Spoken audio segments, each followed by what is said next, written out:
എല്ലാത്തിനും കാണിച്ചു തരാം.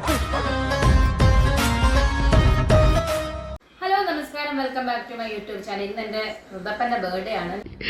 Happy birthday to you. ഇന്ന് ഒരു പ്രത്യേക കാര്യത്തിന് വേണ്ടിയിട്ടാണ് ഞാൻ ഋതപ്പനെ വിളിച്ചുകൂടെ ഇരുത്തിയേക്കുന്നത്. വേറെ എന്തോ സംഭവമുണ്ട്. എനിക്ക് ഇനി തൂറാനുള്ള സമയം കിട്ടുമോ എന്തോ. ഒന്നുമല്ല, ഋതപ്പന്റെ ചേട്ടൻ എന്തോ അലമ്പുണ്ടാക്കാൻ വന്നിരിക്കുക. അതെ, ഇന്ന് ഋതപ്പന് ഫേസ്ബുക്കിലും ഇൻസ്റ്റാഗ്രാമിലൊക്കെ ഒരു പോസ്റ്റ് ഇട്ടിട്ടുണ്ട് ഋതപ്പന് മാത്രം വായിക്കാൻ വേണ്ടിട്ട്.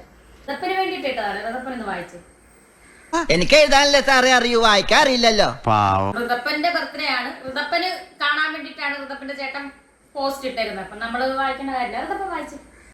ഇത് കുറച്ച് കൂടുന്നുണ്ട്. 7 വയസ്സായതേ ഉള്ളൂ. ഇന്ന് കുട്ടിക്ക് ഇതൊന്നും വായിക്കാനും മലയാളം പോലും നേരെ വായിക്കാൻ അറിയില്ല. മറ്റുള്ളവരുടെ മുമ്പ് ചിന്ന കൊച്ചാക്കാൻ നോക്കേണ്ടല്ല. ഇത് കൊച്ചു വായിക്കാൻ വേണ്ടി ഇട്ടതാ കേട്ടോ, അല്ലാതെ വേറൊന്നിനും എന്നെ സൈബർ ബുള്ളിങ്ങിന് കൊടുത്തതല്ല. ഏയ് അവനങ്ങനൊന്നും ചെയ്യത്തില്ല. അപ്പൊ ഇത് എന്നെ സൈബർ ബുള്ളിങ്ങിന് ഇട്ടതല്ല കേട്ടോ, ഇത് കൊച്ചു വായിക്കാൻ വേണ്ടിട്ടേ, 7 വയസ്സുള്ള കുട്ടി വായിക്കാൻ വേണ്ടി ഇട്ടതാ. വേൾഡിൽ ഇതുപോലെ ഒന്നേ ഉള്ളൂ. ഇവളെ ഉണ്ടാക്കിയ ശേഷം പടച്ചോനെ അച്ഛൻ ഉടച്ചു കളഞ്ഞു. ഋതപ്പൻ ഇതൊന്നും മനസ്സിലായിട്ടില്ല. ഋതപ്പനൊന്നും മനസ്സിലായിട്ടില്ല. കാരണം ഋതപ്പൻ ഇതൊന്നും വായിക്കാൻ അറിയില്ല. എന്തൊരു ചൊറിച്ചില്. ഋതപ്പൻ ഇവിടെ ഋതപ്പന്റെ ചേട്ടൻ ഋതപ്പന് വേണ്ടിട്ട് ഇട്ട് തന്ന കേട്ടോ. അതെല്ലാം ഞാൻ അമ്മ വായിച്ചു തരിക. ഋതപ്പൻ ഇതൊന്നും മനസ്സിലാകത്തില്ലെന്ന്. ഈ തള്ള എന്താണ് പറയണത്? എന്തിനാ കിച്ചു ഇങ്ങനെയൊക്കെ? നീ അവന് മനസ്സിലാകുന്ന രീതിയിൽ നിനക്ക് ഇവിടെ വന്ന് അവനെ കാണാല്ലോ. അവന്റെ സ്വന്തം ചേട്ടനാണ് നീ.